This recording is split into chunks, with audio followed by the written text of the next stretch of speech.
The following is a production of DallasCowboys.com and the Dallas Cowboys Football Club. How about them Cowboys? Yeah! Go Cowboys! This is Talkin Cowboys. Streaming live from the Dallas Cowboys World Headquarters at the Star in Frisco. Pollard streaks in. Touchdown. Parsons has sacked it. Prescott keeps it, and he bangs it in for the touchdown. And now your hosts, Isaiah Stanback, Nick Harris, John Machota, and Kyle Yeomans.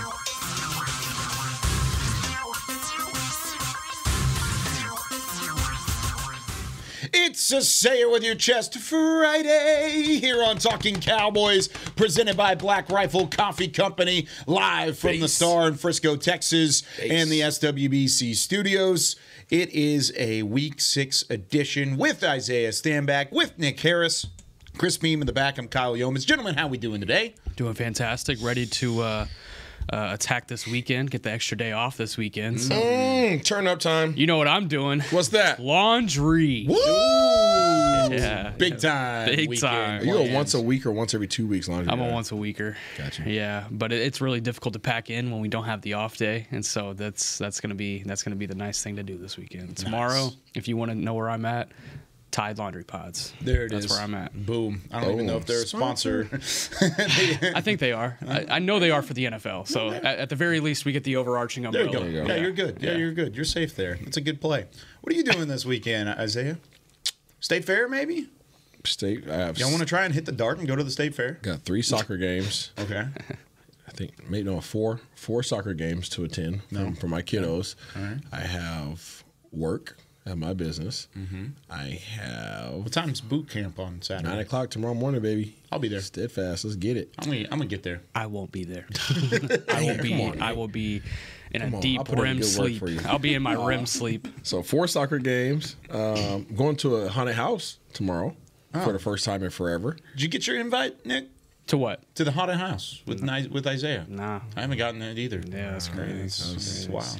It's all right. I went to the fair without you boys on Tuesday. So Oh, I'm going to the fair on Sunday. I actually saw Sheldrick Red Wine there. Yeah, funny, did you? like the funniest I think possible player I could have seen That's at the interesting. fair. Still around here, huh? Yeah, he is. Yeah, he is. he's here. He just got his hair braided. Like he looks comfortable. You know what I'm gonna do this week? Sleep. It's gonna be great. Interesting. I need that. Need some sleep. It's going to be fantastic. I'm also going to take a check up on news and notes and what's going on around the Cowboys. Get you a furniture nation. sponsor. That's what we need. That's what I definitely If anybody need. has I any need to build some furniture, y'all got some furniture hookups. If you guys want to show off your ability, your skills, if you guys could make some furniture, okay. You ever seen Send over to KY. the SpongeBob meme where SpongeBob's sitting in the middle of his pineapple and he's just got like a tissue and a penny and a potato chip? That's me right now sitting in my house. I don't have anything really. I just moved into the new crib and haven't gotten any furniture basically. That's what it looks like right now. I do know what you're doing tomorrow. Actually, you're mowing the lawn with some Miller Lights. I am gonna Miller Lite and mow. Yeah, that's what it'll be tomorrow. Mow meal? Can't wait for that. Mow and mill. What's going on with news and notes today? Okay, we're going to start with, so we had locker room for the first time yesterday this week. A little bit of a delayed week with the Monday night game. They started practice on Thursday rather than Wednesday. Actually, this morning on The Fan, Mike McCarthy said that it was the best first practice that they've had all season. So we'll see if that translates. He said there's not necessarily an exact science to it translating to the game on Monday, but, you know, it's a good marker to have at this point at least. But talking to Jake Ferguson yesterday in the locker room, I think this was probably the more interesting note that I was able to pull was he sent a text to Dak Prescott after the game. It was before they even got on the plane back to San Francisco.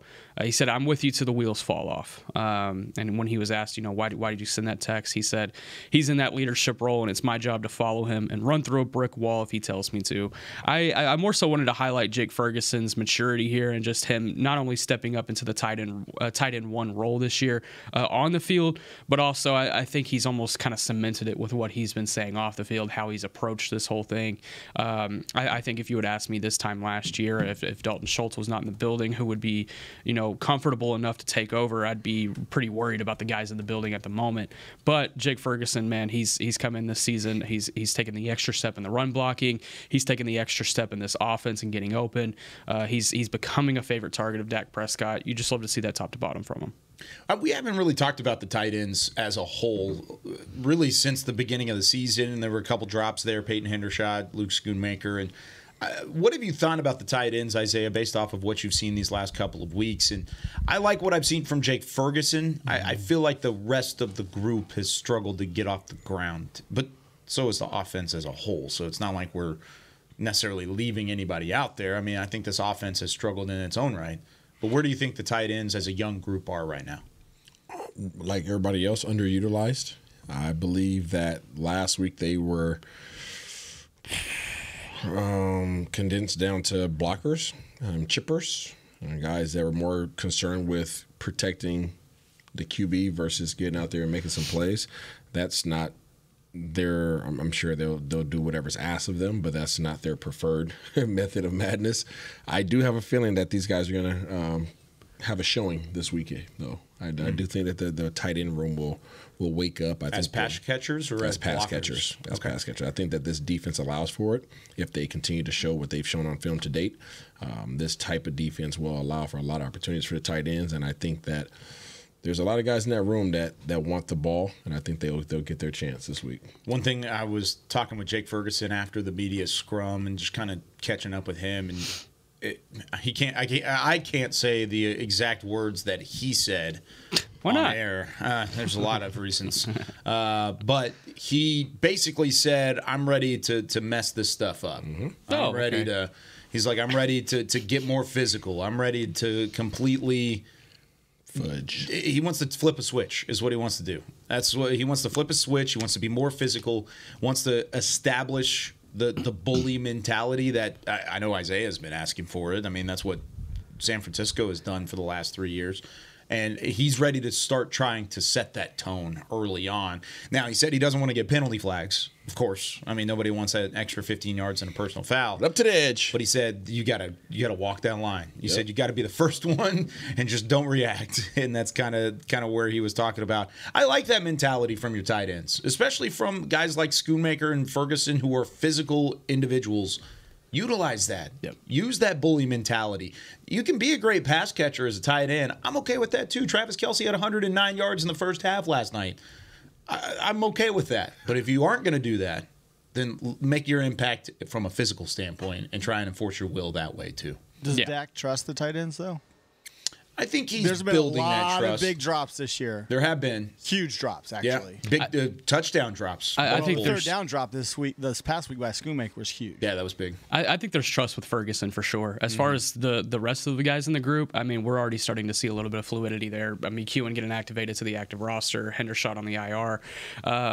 We look at statistically, Jake Ferguson's second on the team with 20 receptions, third on the team with 175 yards. All other tight ends combined, 2 receptions for 4 yards. So, I mean, I think there's got to be some sort of rhythm with those other guys for sure, and I think it starts with Schoonmaker. That's a second-round pick. You got to be able to step into a role this year at some point and at least provide some red zone help. I mean, with his big frame and what he's able to do in the receiving game, you would have to think that that's the first thing you look at with him, but they've only been able to utilize that once. They had the play action play on the goal line from 1 yard out. That his only reception, one yard, 1 reception for 1 touchdown. It's very, very, very productive. Moving on. You had mentioned wanting to flip a switch, Jake Ferguson, right? I was able to talk to Tyler Smith yesterday. The sense of urgency is there, is what he said with the offensive leaders. We know that we didn't play to our best level last week, and we know what the standard is. I feel like that standard has been reinforced in practice from the pre-snap operation to the post-snap operation, the covering and finishing after the play. Even in meetings, we're taking a more active approach. I feel like the preparation has just been upping itself. And on that same note, Brandon Cooks kind of gave those same points later in the locker room availability, but he ended it with, hey, it's a long season and we will hit our stride. I truly believe that. What do you think about that moving forward? I mean, he's telling the truth. You have to hit your stride. I mean, this roster is too good to not hit your stride. You just got to figure it out, man. Just got to figure it out. You know, and the schedule doesn't allow for any give-me's. So you got to figure that out pretty relatively quickly. Otherwise, this thing can get away from you. Do you think that this roster, the way that the roster's made up, the talent is there, like you said. But the way that it's set up from a coaching staff standpoint, do you believe they can hit their stride? Or is it, who has longer to go? The roster and the execution, or the scheme and the setup that they're putting? Scheme is set up. Scheme is set up. Needs to figure that out. I think that the players are there. They need to be put in position to be successful. To Beamer's point, the guys have to make some plays as well when the ball comes their way. So that's something that can be a momentum killer, a confidence killer, a trust killer. So. I've been saying it all week, the underutilization, the lack of creativity, all those things are all correctable. But I don't think they don't have an identity right now, right? And I've brought that up a few times. They really don't. And they have the talent, but they're not utilizing it, much like the Chargers defense has the talent and they're not utilizing it. So it's going to be a battle of the unutilization of great talent. Which one breaks? Which one finally catches stride in SoFi Stadium on Monday night? It's like a dull fencing fight. Seriously, I mean, it's a lot of. Forgot to sharpen the blades. It's a lot of talent, man, on both sides of this ball. Think about. I hate that we have to make these jokes. But it's so true. It is true. It's so true. That's why we're talking about it. CeeDee Lamb and Brandon Cooks and Tony Pollard, Dak Prescott versus freaking Murray, Derwin James, Asante Samuel Jr., Bosa, Khalil Mack, and none of them are doing what they want to do. Yeah, it's tough. It's tough. Last thing I have, Rashaan Evans, first day that we were able to see him in the building was yesterday. Man, quickly becoming one of my favorite guys on the team, just really personable. He's very open just about his journey, how he's gotten to this point and things of that nature. Yeah. But he was asked, what do you bring to this Dallas defense? He said physicality at the end of the day. I think even with the loss to San Francisco, this is still an elite defense. Whatever key components they're missing, wherever I can fit in and help out at, that's what I'm going to do. I just love the approach early on from Evans. Right now, still on the practice squad. This is just me theorizing. I don't know anything. I would see him getting elevated this week and just providing some help in that second level for sure. Him and both Malik Jefferson. So we'll see how that translates on Monday. So you think he'll go straight into being elevated? He said it wouldn't take long for him to pick it up, because that was one of the questions he was asked in the locker room was, how long are you able to, or how long will it take you to pick up a system like this from Dan Quinn, ramp up from a physicality standpoint? And he said it wouldn't take long either way. Yeah, I think that's why they went after him. Not only does he have experience with Dan Quinn, but he just has experience. He played all 17 games last year, well over 1,000 snaps, 159 tackles. Like, that's going to be a guy that's going to be ready to step in. And in that second level, sure, there's going to have to be some things he's going to have to pick up on, but it's not like he's stepping into like a whole different coverage scheme that he hasn't been playing his entire career. So I think there's an opportunity for him to play on Monday. I would understand if he maybe needs another week to adjust and get ready, but they need that body this week. And I think he's more than a capable body. I think from what I've seen from him so far, he's hard-nosed. He's going to hit that hole. He's going to hit some guys in the mouth. Really good at doing that. I worry about him in coverage. I think that's something that LA could take advantage of very early on. But if they don't feel like he's ready to go this week, then they have the bye week to prep him up and get him ready for the Rams the following week. Who's better in coverage, him or Van Der Esch? I would say Van Der Esch. Yeah, but it's I think it's still a liability in that second level. We talked about it at training camp. It's still a liability in that second level. No coverage at the second level period. Yeah, we've seen that so far this year. But this is really the opportunity for Damone Clark to take that next step in that second level. I mean, we're talking about Rashaan Evans and when does Leighton come back, this and that. It's Damone Clark. That's the only healthy linebacker that you had to start the season that is still here. So that's the guy that's going to take that next step. I know he's a young guy, but he's in that role for a reason. Opportunity. When injuries happen, that's again, opportunity to step up. And who's the green dot? So it's going to be Malik Hooker, I believe. It's going to be somebody in the safety group. And for those that don't know what the green dot is, go ahead. Yeah, call in plays basically for the defense, and they'll have a big green dot on their helmet. They almost look like an alien. You'll see them on the TV broadcast. But Damone Clark had really an opportunity. Not that noticeable on the TV broadcast. Is it not? No. It just looks so fat in person. Like it's just like we couldn't make this just theoretical. On the TV copy, it's really not that big. Okay, that's good to know because it looks ginormous. It looks like a smelly sticker, like what we give out on Mondays after a win. We missed that. Well, we haven't. What's that? Lost the game. Yeah.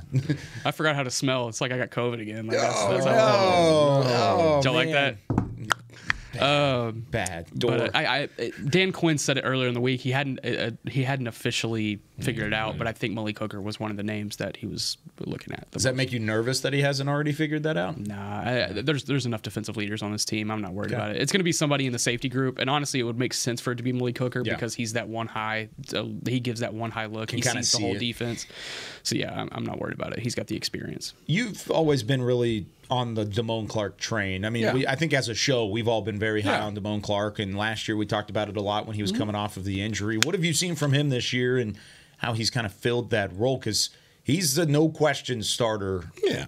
Going into the year, he hasn't come on as fast as I thought he would. Just being transparent. Same here. I thought if he played 15 games, he'd be a Pro Bowler, and that hasn't been the case yet. It hasn't been the case yet. I think he still has to learn how to trust his instincts, how to not get caught in the wash. Getting not putting his nose in there too far, being able to scrape across the top of plays, to be able to go out there, scrape over the top of blocks and go make plays. And I think his I think he gets caught on blocks sometimes. I think he has to work on shock and release and, really keeping offensive linemen's hands off of him. Yeah. And it doesn't matter how big and strong you are. Those guys are bigger and stronger. So you really have to be able to punch him in the chest, get off blocks, use your hands, whether that's seeing a hand specialist, whether that's, working drills out there with your coaches on individuals, it's a little bit more difficult during the season just because of time restraints. But you got to find a way, and I think he will. I think that everybody, including myself, was hoping that he would have more of an impact than he's had to date. I'm not saying he's not doing his job. I'm just saying that he's not having as great of an impact as you would have liked. Damone Clark's a really good player. He's got a lot of potential. Still has yet to even break the surface of that potential, but he's always kind of played stiff, in my opinion, and I think that really limits you from his specific position that he's been playing in this defense. We saw him be a little bit more free in that preseason game against Jacksonville. Was actually wearing the green dot in that game as well.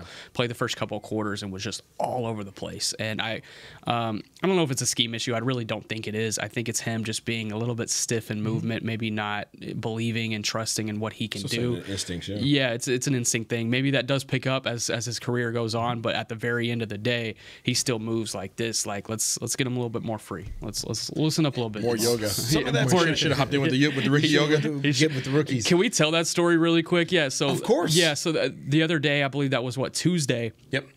Middle school from Cedar Hill ISD is coming out here, and they have a day at the Star. That's awesome, and they're doing yoga with all of the rookies. And so I'm sitting there and I'm watching Mozzie Smith the whole time, and he's doing one of these and bending backwards, and it's probably the funniest thing that I've probably encountered since I've been downward working dog. Here. It was hilarious. They all have the jerseys on, all of them. Yeah, and some of them look like they had done yoga before.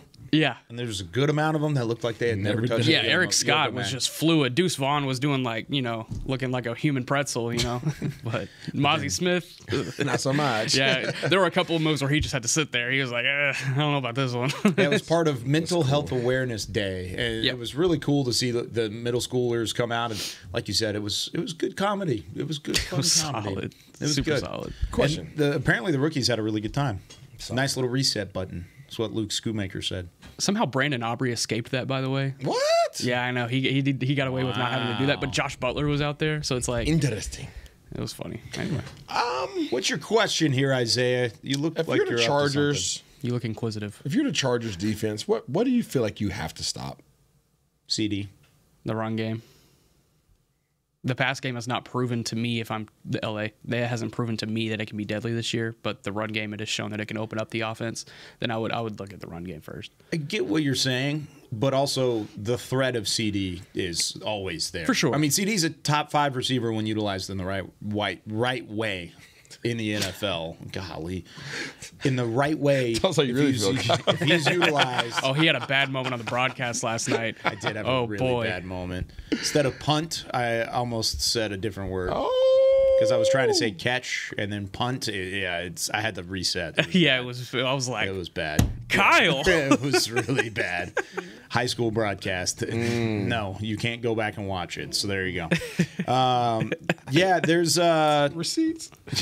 But I think if CeeDee Lamb is on the opposite side of the line of scrimmage from any defense, they're going to look at 88 and say, we can't let him get loose. Because at some point, he will wake up. It will happen. They will find a way to get CeeDee Lamb the ball. He will have 100 yards receiving. He will continue to look like a great receiver. The Chargers don't want that to happen against them. I get that. I guess the reason why I asked the question, it's unsettling to not have an identity as an offense where other opponents know exactly what they need to stop to shut you down. That's unsettling to me. And it's not from the positive light. It's not like they have so many weapons we don't know which one. See, that's San Fran. They have multiple identities. Yeah, that's where it becomes multiple. Yeah, but. so like... I mean, even then, we just named 2, and I don't know if I could name another one. So, for instance, if you flip it on the other side, right? Dan Quinn, what must he shut down? For the Chargers? Yeah, multiple things. Justin Herbert, Austin Eckler. But if you're going to lean on one and say, hey, we have to shut this down and this improves our... Eckler. I would say Eckler. Yeah. Keenan Allen's been awesome to start the season, though. Like, you definitely have a case there. You want to force them to pass. They have a lot of weapons, right? They have a ton of weapons that they can go to, but... Your strength is your defensive, pass rush. So you would like to force him into passing situation. And not only passing, but passing downfield because Eckler is just such a dynamic weapon in the pass game as well. So, getting that ball across the line of scrimmage. If you're rushing, then Eckler, hopefully he can't get out. Yeah. Right? But he always gets out. They always find a way to get him out. So that's the reason why I posed that question. It's just Dallas has to figure that out, right? Something has to be threatening. And I'm not sure that teams feel threatened by any aspect of their offense right now. Do they still feel threatened by the defense? By the defense of... The Dallas defense. Yeah. Because there's only certain offenses that can negate what Dallas does best. Well, let me put it this way. I mean, if you had to talk about the 3 most important players on the defense as to what they do for their specific unit, where would you rank them? Micah, number 1. Yeah, Micah's number 1. Jonathan Hankins, number 2. Okay, Hankins is 2. And then I would obviously... You wouldn't put Trayvon or Leighton Trayvon's not out there. Leighton's not out there. That's what I'm saying. I'm saying, like, going into the season, where would you rank it? Yeah, I mean, I'll put... You're missing 2 of your 3 most important... I wouldn't say best players. No, I get it. But I'd say most important players to what they do in this system, and you're missing 2 of those guys now. I get it. Both of them, one of them's not coming back, and the other one may not come back, depending on how long this IR stint is for Leighton. It might be. I hope it's only 4 weeks, but it's a neck injury, and I don't like messing with neck injuries. I hope that he evaluates decisions. Yeah, for himself. That would be a Leighton decision, though. Absolutely. Yeah, that's what I say. But I think the overarching thought process around this defense was, oh my gosh, they've got playmakers at every level. And now you go front level, yes, you still have playmakers. This defensive line is still nasty. Then you get to the second level, you're looking at Damone Clark and Rashad Evans off of the bench. This defense, Malik Jefferson. So Deron Bland at the third level has been great. But this defense is best when what? When you can pin your ears back and go. Okay, which requires you to be where on the scoreboard? Ahead. Very ahead. Which means it's appeared. When you flip it on the other side of the ball, what's not happening? Scoring points. So this is when the relationship. This is where the problem stems. This is when the relationship comes in, right? This is when offense and defensive relationship. People try to separate these two. They go hand in hand. Mm-hmm. They go hand in hand. If you're not scoring on offense, now all of a sudden your defense, which has not shown that they can stop the run, right, the way in which you hope, all right, has not been able to deter teams from rushing attempts. Now all of a sudden they can't do what they feel like they do best, which is pass rush, because teams just won't pass. They won't rush. It's funny you mentioned that. Would you say it's bad complimentary football at the end of the day? Absolutely. It's funny you mentioned that because Tony Pollard yesterday, he was asked, what's the main difference between Kellen Moore and Mike McCarthy? He said Kellen, he just wants to put up as many points as possible, whereas McCarthy, he just wants to win ball games and play complimentary football. I found that to be a little bit of an interesting quote. I didn't tweet it because it was like if you don't have the context in that, it could have been taken out of context, very, very badly. But I thought it was kind of interesting, and this kind of goes to our point here. If they're playing bad complimentary football, then what's the point? Then what is the point? All right, let's take our first break. When we come back, Nick Harris has some key matchups to look forward to. Plus, you can start getting on the phone line to be our guest picker later in the show. 888-855-2297 is the Talkin Cowboys phone line. 888-855-2297. We'll be right back with more Talkin Cowboys right after this. Todd thought it would be secure to jog in the cheetah savanna. Todd believed the big cat repellent he bought online was reliable. And now, Todd is trying to be faster than this cheetah that can run 80 miles per hour. But the good news is, Todd has AT&T 5G that is fast, reliable, and secure. And he learned the best thing to do is stop running and toss her the backpack with the beef stew. AT&T 5G. Fast, reliable, secure. It's not complicated. 5G requires compatible plan and device. 5G may not be available in your area. See att.com/5G for you for details. Black Rifle Coffee Company serves premium coffee to people who love America. When you drink Black Rifle coffee, you are directly supporting veterans, law enforcement, and first responders in your community. Black Rifle's expert roasters love coffee almost as much as Texas loves football, so it makes sense that America's Coffee partnered with America's team. Go online at blackriflecoffee.com and fuel up with the official coffee of the Dallas Cowboys. That's blackriflecoffee.com to fuel up today. Cowboys fans, after that move, we've just coined the term Rowdy Replay. Let's roll back the tape. Okay, there's our mascot Rowdy cheering on the boys. And now he's on his phone, on his Bank of America mobile banking app? Staying on top of his finances with his virtual financial assistant, Erica. Bank of America's digital tools are so impressive. Cowboys fans just can't stop banking. Learn more at bankofamerica.com/can't-stop-banking. Erica is only available in the English language. You must download the latest version of the mobile banking app, only available on select mobile devices. Message and data rates may apply. Member FDIC. Welcome back into Dear Doctor, the show where I answer life's questions with an ice-cold can of Dr. Pepper. Sheila, let's hear from our next caller, would you? Dear Doctor, my friend supported me during a tough time, but what's the right gift that says, thanks for being a shoulder to cry on? Okay, this one's easy. I say give her a delicious Dr. Pepper. Nothing says, thanks, girl, better than a one-of-a-kind soda. Yes, any Dr. Pepper flavor will do. Now, just a reminder that I don't need to be a real doctor to know that Dr. Pepper is the one you deserve. Back to Talkin Cowboys. Back here on Talking Cowboys, this segment is brought to you by Quaker Oats, the official trusted superfood. Quaker Oats is the official oatmeal sponsor of the Dallas Cowboys. We've got Isaiah Stanback, Nick Harris, Chris Beam in the back. I'm Kyle Yeomans as we lead you into this Week 6 matchup, Monday Night Football between the Dallas Cowboys and the Los Angeles Chargers. Now, the Cowboys and Chargers, of course, have some great history at SoFi Stadium, and I'd say matchups played a big role in that history. Look at what Tony Pollard did against that defense back a couple seasons ago, and then he turned around and he's had some good games at SoFi Stadium in general because he had a big touchdown run against the Rams in Week 5 last year. Are there any big-time matchups, those key matchups on the docket this week, Nick, to take a look at? Yeah, most definitely. As always, we'll go through 3 matchups that I think will be big determining factors in how this game will play out. This week, we're going to start with let's go ahead and start up front because you had mentioned history playing a big part into this one as well. Mm-hmm. Terrence Steele, if you remember back to his rookie year, was kind of thrown into the fire against the Chargers, and he came out on the other side, and he was relatively clean. Wasn't even hot, really, after going through the fire. Another opportunity to go through the fire against Joey Bosa and Khalil Mack. He'll have opportunities to go up against both of those guys.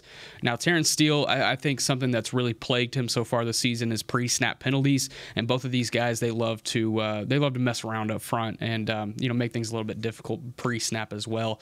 And like you said earlier in the week, Isaiah, those guys are going to run a lot of stunts. They're going to make it difficult on Terrence Steele. So that's huge. I think right tackle Terrence Steele needs to have a big game on Monday night. He needs to keep those guys in check because if this offense wants to find any sort of rhythm, they need to have some time. And that wasn't necessarily what they had on Sunday night in San Francisco. Nick Bosa definitely had his fair share of W's against Terrence Steele. They're probably on the Bosa Zoom call this week, Joey and Nick, trying to talk about Terrence Steele's By the way, I forgot to give you some news and notes in the first segment. Joey Bosa sat out of practice on Thursday, and he is doubtful to play in this matchup. That was a big news and note from the Chargers. Yeah. I completely missed that. I forgot to say it. I had it pulled up in the first segment. Well, look at me not doing my job.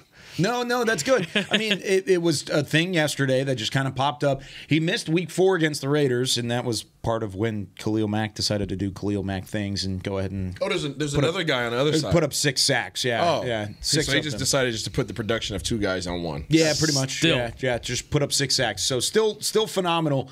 But I wanted to give that news and note. I should have done it in the first segment, so that's on me, gentlemen. Yeah, so still Khalil Mack. That's still a very formidable challenge for Terrence Steele on that right side. He's also going to line up on the left against Tyron Smith. So yeah, this offensive line, they're still going to have quite a big battle in front of them. Ooh, this offensive line wise, Mack likes the left side. Yes, so it'd be him and Tyron. Mm-hmm. That would be fun. How confident are you based off of last week's performance going up against a guy like Khalil Mack? Khalil Mack to me is very dangerous because he doesn't have one style. He doesn't just. He's not just trying to beat you around the edge. He's not trying to just do spin moves. Like, he will rush around the edge. He'll run stunts. His power is absurd. Where how he can drop his weight and get underneath your chest and just drive you back into the quarterback. Those are the ones that are really not. There's not enough attention placed on those type of rushes, those quote unquote bull rushes. But he does it with one arm. So he'll get upfield, drop his weight, put one arm in your chest, and just drive you back into the quarterback, and then still have the other arm free to try to strip the quarterback on a sack. So he's dangerous. So even though I have a lot of confidence in Tyron, I think that the various onslaughts, the various options that he has in his tool bag, presents some problems for anybody that steps out there to play tackle against him. Who do you think more closely resembles Nick Bosa from last week? Do you think Mac is closer to resembling the talent? Yeah, Max, yeah. Even closer than his own brother? Yeah, I think Mac's better than Joey, hands down. Interesting. Yeah, hands down. I agree. I agree to that point. The thing that frustrates me the most about Khalil Mack as a pure football enjoyer is the fact that he'll show up some games and have 6 sacks, and then he'll completely turn off in other games, like you said. Yeah. And you're like, where's Khalil Mack? Oh, Khalil Mack plays for the Chargers now. I forgot about that. And you're in the fourth quarter, and you're like, where's he been? I said that about a bunch of guys. There's a lot of guys that do that. I mean, and like I said, if you're going to turn it on, where are you going to turn it on? Either prime time or against the Dallas Cowboys. And in this occasion, it's both. Yeah. It has not been circumstantial. It's just been random. Like, it's been it's been random with him at times. Like, he'll show up against really good teams and not show up against really good teams. It kind of goes hand in hand. Our next 2 matchups here will focus in the passing game for both teams. We'll start. Do y'all want to start with my defensive matchup? Yeah, let's start with that one. Okay, let's look at Keenan Allen versus Jordan Lewis. Keenan Allen, he's been so dangerous out of the slot for I feel like 35 years, and he's healthy again, and Jordan Lewis is healthy again. Granted, his foot was stepped on Sunday. There doesn't look to be any major concerns there. I think everyone was just kind of a little wary about that same foot getting stepped on, but he's going to be good to go this week, it appears, and he has a really big challenge in front of him against Keenan Allen. Really physical guy out of the slot. It's going to take Jordan Lewis not only being physical off the line, but also being speedy downfield. And it's not going to get any easier for him as the season goes on. But this is really a really difficult task in the slot this week for Jordan Lewis. Say that again. Can he grow? Can Jordan Lewis grow? Yeah, no kidding, right? Toughest route runner that Jordan Lewis has faced this season so far? Or that the Cowboys have faced this season so far? In terms of routes specifically? I don't think so. I mean, Keenan Allen he's a good route runner, but I mean, I don't.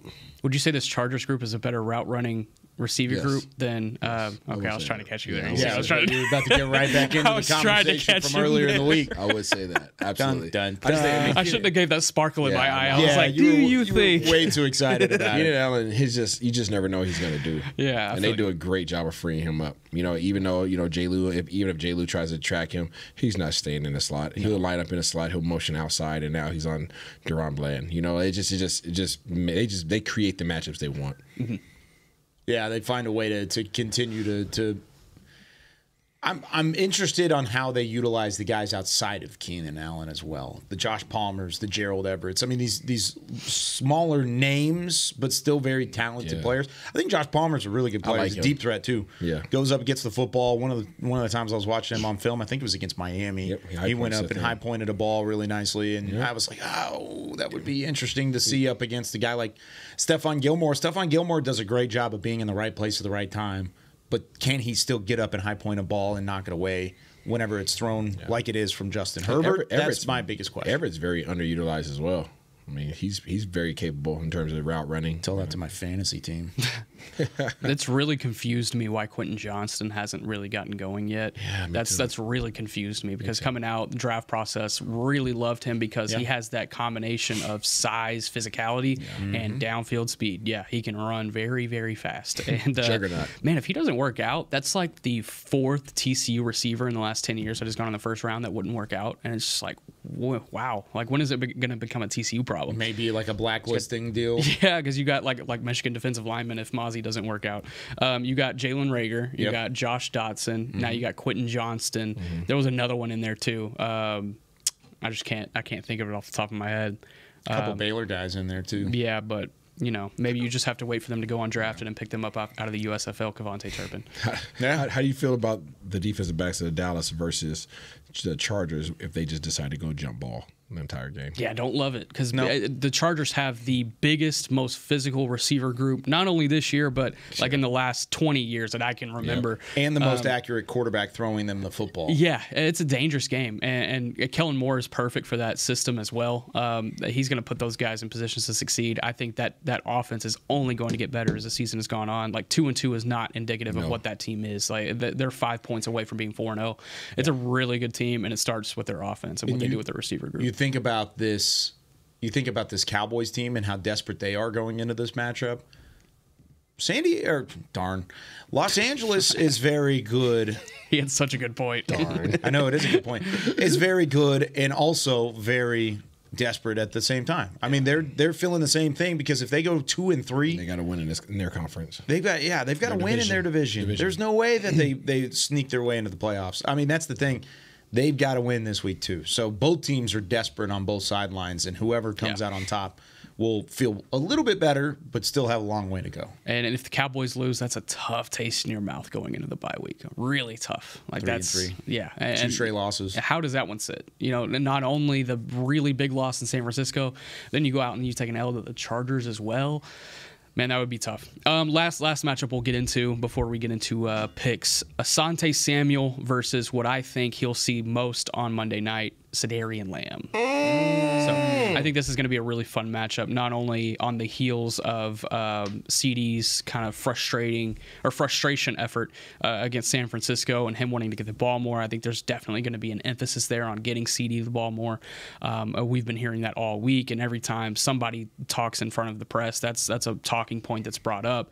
But Asante Samuel, we've talked about how that secondary has been pretty awful this season for the Chargers, but Asante Samuel has been their bright spot. He's been able to hold some guys down. Granted, he has given up big plays. So there's going to be opportunities for CeeDee Lamb, Dak Prescott in this passing game. But I think that's probably the biggest one you look at there because if CD can take advantage of Asante Samuel, then I think this offense gets going. We've mentioned it many times this week. This Chargers defense gives up the most pass yards in the NFL. So a really good opportunity against a really talented corner to do so. So you said that the emphasis is on getting CD the ball. Do you believe it? Do you believe that they do end up getting him the ball and they do get him more involved this week? I don't know what I believe. I just report. What are your thoughts, Nick? The people want to know, man. Yeah, I really don't. I seriously don't have a thought there. Like it's one of those things where like I need to see it to believe it. So I haven't really seen that. The only time we've seen CD really get active in the passing game was that against the Patriots where he had over 100 yards and was really productive, or was that against? It was against the Jets. It was against the Jets when he was over 100 yards. He was getting open. Yep. Even in the Giants game, like the very first play from scrimmage, I believe it was, or on the first drive at least, CD's getting open way downfield and turns into a 49-yard gain. We haven't seen any of that since they haven't played a team in New York. So I need to see CD have a bounce-back game. CD, I understand the frustration with what he's going through, not only in his offensive system, but Dak not being able to get the ball to him. But there's also a lot of responsibility in his own right as well. Yeah. Like he's not separating from guys. He's going to have to prove that he is a elite wide receiver one, especially on the heels of the Richard Sherman comments this week. I think there's going to be a little bit of an added oomph. How do you spell that? UMPH into CD Lamb. Players have been getting after it this week on TV. Steve Smith. It's not just this Prime. week. Prime got into it yesterday with Jerry Jeudy. Steve got after it. Yeah. One thing I will say, I mean, I'm not plugging the draft show, but I am plugging the draft show. What could have been in the second round of the 2021 draft? He's doing it. 44th overall pick. Cowboys had a choice between two corners on the board, Kelvin Joseph and Asante Samuel Jr. They went with Kelvin Joseph. How's that worked out? Didn't work out. He's not here anymore, so I can say that. Didn't work out. Man, everybody on the draft show was saying, take Asante Samuel, and it worked out for the Chargers. It did not work out for the Dallas Cowboys. Look at the time there. Yeah, look at the time. We got to take our second break. Good timing here. All right, when we come back, we will have our Pick'em segment, 888-855-2297. We'll pick the games this week. good slate on hand. Not really. It's actually not a great slate. But we're going to pick it anyways when we come back with more Talking Cowboys. They say champions are remembered, but legends are never forgotten. United Ag and Turf offers a winning lineup of John Deere equipment built to tackle any challenge on and off the field. Legendary John Deere tractors, combines, residential mowers, commercial mowers, compact construction equipment, Gator utility vehicles, and a full line of golf and sports turf equipment. United Ag and Turf, the official Ag and Turf equipment supplier of the Dallas Cowboys. Visit UnitedAgAndTurf.com to find a location near you. Are you ready to take coffee off your grocery list forever? Black Rifle Coffee Club is here to help. As a coffee club member, you'll get your favorite coffees roasted, packaged, and shipped to your door free of charge on your preferred schedule. Set it, forget it, and never run low on coffee again. Members also get exclusive deals on coffee, products, and discounts from partner brands. Ease your mind and let Black Rifle worry about your coffee supply. Go to blackriflecoffee.com to join the coffee club today. It's the official men's skincare brand of the Dallas Cowboys, Jack Black. And right now, Cowboys fans can get 15% off their $75 order. Plus, because every deal needs a playmaker, your order will include a free 5-piece skincare set and free shipping. The Jack Black Playmaker is 4 of Jack's favorites and a full-sized intense therapy lip balm. Make a play for the playmaker at getjackblack.com/Cowboys with the code CowboysVIP. That's getjackblack.com/Cowboys with the code CowboysVIP. Todd thought it would be secure to jog in the cheetah savanna. Todd believed the big cat repellent he bought online was reliable. And now, Todd is trying to be faster than this cheetah that can run 80 miles per hour. But the good news is, Todd has AT&T 5G that is fast, reliable, and secure. And he learned the best thing to do is stop running and toss her the backpack with the beef stew. AT&T 5G. Fast, reliable, secure. It's not complicated. 5G requires compatible plan and device. 5G may not be available in your area. See att.com/5G for you for details.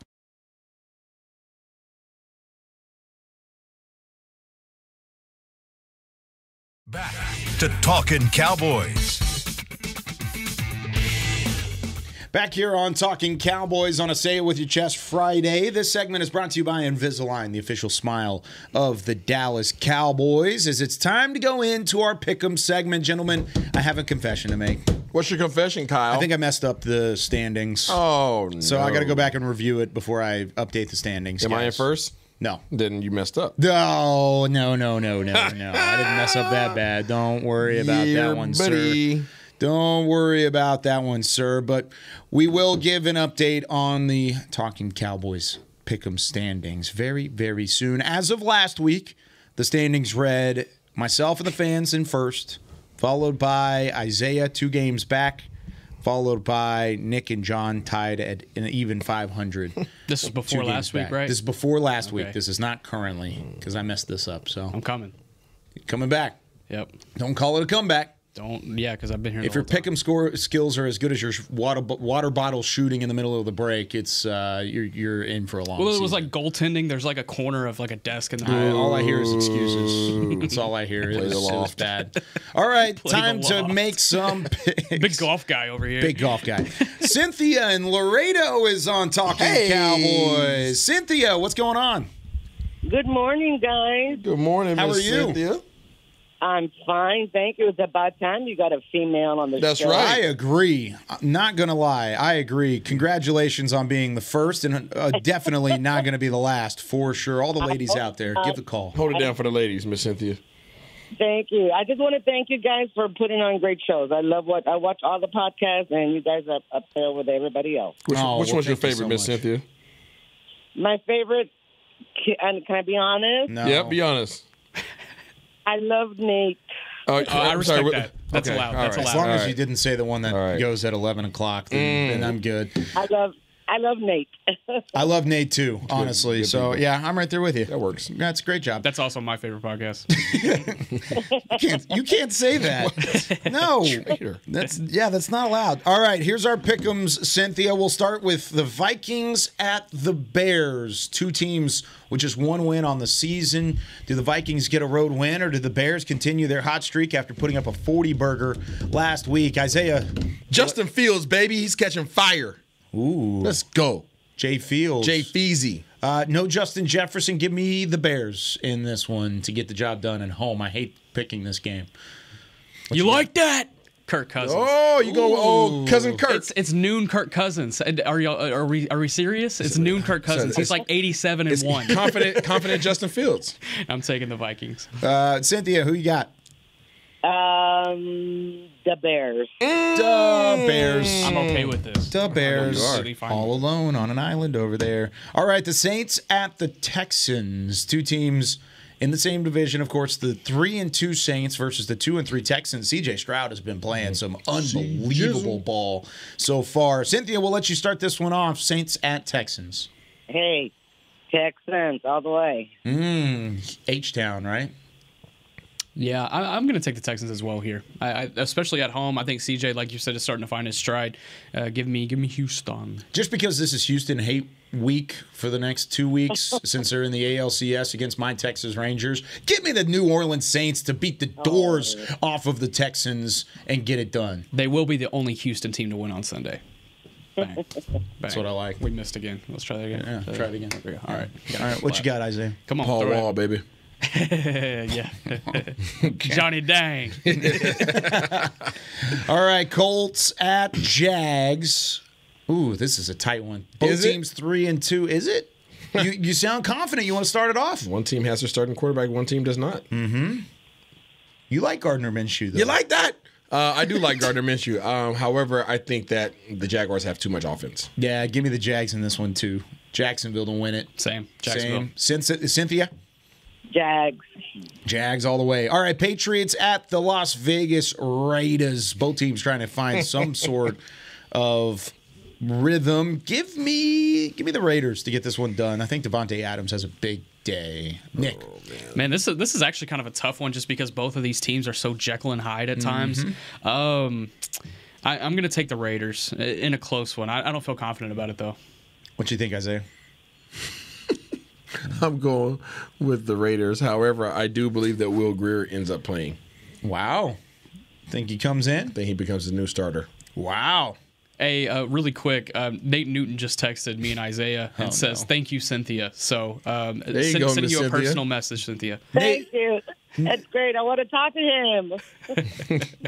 I want to talk to him too. I wasn't on the group message, Nate. I don't know what's going on here, bud. You got my phone number too. You call me all the time. All right. Lions at the Buccaneers. This is probably the best game of the week, maybe outside of the Cowboys and the Chargers. Lions at 4-1, the Bucs at 3-1, fresh off of a bye week. Isaiah, who you got? 8 Mile, baby. 8 Mile, the Detroit Lions. Mm-hmm. Okay, getting the win. Give me the fighting Dan Campbells as well. Cynthia. Lions. Give me the fighting John Machotas, the Dan Campbells, all of the blue, all of the Detroit. Give it to me. They're going to 5-1. By the way, we are now 0-3 when all across the board picking one team. We're 0-3 with all four being selected. Last week we picked all four. All four of us picked the Ravens.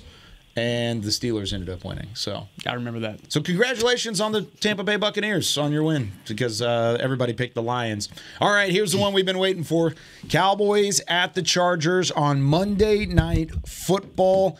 Things get desperate for both organizations, both teams with playoff aspirations, both with solid rosters on both offense and defense. Who can come out on top? Cynthia, we'll let you start. Guys, I'm 66 years old, and I've been watching the Cowboys since I was about 10. So, Cowboys forever. Cowboys forever. What's your score prediction? I'll say 17-14. 17-14 Cowboys. Low-scoring defensive ball game. Cynthia, thank you so much for the call. You're doing a fantastic job out there in the Laredo, holding it down for Cowboys Nation. Hope all these picks are right, and we hope to hear from you again soon. Thank you, guys. Love you all. Bye. Yeah, have a good one. There she goes, Cynthia from Laredo. I love the Valley. People in Laredo, the Rio Grande Valley, they're just some of the best people on this planet. Shout out to Cynthia. Go to Isaiah. Go to Isaiah first. Isaiah. What? Yeah, let's go to Isaiah. You can't defer. Yes, we I'm can. going to defer to the second half. I won the coin toss, see? All right, Kyle. Let's go, Kyle. See? Let's go, Kyle. You want me to go first? That's right. You never go first, Kyle. This one's hard, guys. This one's hard. Sounds like he's leading the witness. Part of Part of me says the desperation level is too high for Dallas. But then I said it earlier in the segment. Both teams are desperate. Both teams need a win very badly. This should be a great crowd on hand for Dallas on the West Coast. And I'm not going to pick Dallas every week. I've picked them every week this year. This week, I'm going to pick them one more time. I'm going to give them one last chance. My gut feeling says the Cowboys do rebound, and I think they do so 31-27 in a fun one out at SoFi Stadium. Give me the Cowboys to win it. I'm reluctant, and I've been going back and forth on it, but I'm going to pick the Cowboys to get the dub, and they're going to get the job done on a rebound this week. What you got, Nick? Or do you want to defer to Isaiah? You won the coin toss. I did defer to Isaiah, and he happened to defer to you, so it's still Isaiah. All right, Isaiah. I've already won the coin toss. What you got? I want to play the new Uno. Where's the draw 10, okay? Reverse card. I have to go with Mighty Zeus. Mm-hmm. I go with Mighty Zeus on that one. The bolts. Being that my nickname is Zeus, and there are lightning bolts that are my high school basketball team. Okay, as long as it wasn't you. Yeah, no. That's what Brad Sham calls him, too, in the hallway. Yeah. Zeus! I would love to hear that on a call. It's hilarious. I would love to hear it on a call, though. That'd be awesome. You said it on a call? Yeah. We're going to have to find that one. Douglas? I'm going to have to go with the lightning bolts on this one. I think it's going to turn into a shootout. I do believe that Dallas rebounds, and I think they start figuring out on offense, but I think that this receiving core and this scheme is going to be too much for the secondary of Dallas. I just, that's my gut. I feel unsettled about it, but I think if this is a shootout, I'm going with Kellen Moore. My heart is telling me yes. My mind is telling me no. Ooh, mine's telling me no. I'm going to have to take the Chargers here. So yep. I think it's me and Cynthia. I think what John also picked the Cowboys. Yeah, he did. I think what really it comes down to for me, I don't think they're going to be able to stop this Los Angeles offense. I actually think the Cowboys offense will rebound this week. There's a really good opportunity here, but I think the Chargers. I think they have a better day offensively. By the way, John picked the Vikings, the Saints, the Jags, the Raiders, the Lions, and your Dallas Cowboys. Those are the ones that John Machota picked. So it's Isaiah and Nick against. Hope I'm wrong. I hope you're wrong, too. Did we get the standings, or are we still working on that? We're still working on it. That's fine. May have to update it next week. But that does it for us this week on Talkin Cowboys. All right, Cowboys Nation, we need you out there on Monday night. By the way, here's the official announcement before we got to go. Where are we going to be this week, Isaiah? We're going to be out there in Tostitos Plaza, you guys. Make sure you guys come out there on Monday night. We'll be out there having fun for the pregame live show. Come join us. I hate the fact that this is the official announcement. Pre-game live, 6 p.m. Central Time on the Tostitos Championship Plaza. It is completely free. Come out, watch the show. Bring your signs. Bring your energy. Barry Church will be out there. Nate Newton will be out there. Cynthia, if you want to make a trip up to Frisco, you want to meet Nate Newton, there's your opportunity. It's like an 87-hour there. It's okay. I've done that drive. Bring Kyle some furniture. Let's go. Yeah, bring the furniture whenever you do it. That does it for us here on Talkin Cowboys. For Chris Beam, Isaiah Stanback, Nick Harris, I'm Kyle Yeoman saying so long from the Star in Frisco. We'll see you on Tuesday, a Victory Tuesday, after the Cowboys win. Go Cowboys, go Rangers. This has been a production of DallasCowboys.com and the Dallas Cowboys Football Club.